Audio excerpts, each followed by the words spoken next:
ലോകത്ത് നിലവിലുള്ള എല്ലാ വേദങ്ങളും ആരാധനാലയങ്ങളും മാനവികതയുടെ സന്ദേശങ്ങളാണ് പ്രസരിപ്പിക്കുന്നതെന്ന് KNM പറവന്നൂർ ശാഖാ കമ്മിറ്റി സംഘടിപ്പിച്ച സൗഹൃദമുറ്റം കുടുംബസംഗമം അഭിപ്രായപ്പെട്ടു.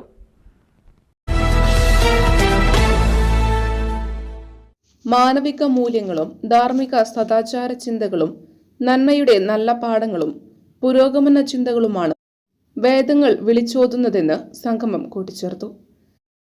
വിശ്വമാനവികതയ്ക്ക് വേദവെളിച്ചം എന്ന സന്ദേശവുമായി ഫെബ്രുവരി 15 മുതൽ 18 വരെ കരിപ്പൂർ വെളിച്ചം നഗറിൽ നടക്കുന്ന മുജാഹിദ് 10ാം സംസ്ഥാന സമ്മേളനത്തിന്റെ ഭാഗമായി പറവന്നൂർ മിനി സ്റ്റേഡിയത്തിന് സമീപം സംഘടിപ്പിച്ച സൗഹൃദമുറ്റം കുടുംബസംഗമം KNM സംസ്ഥാന സമിതി അംഗം ഡോക്ടർ AK അബ്ദുൽ ഹമീദ് മദനി ഉദ്ഘാടനം ചെയ്തു.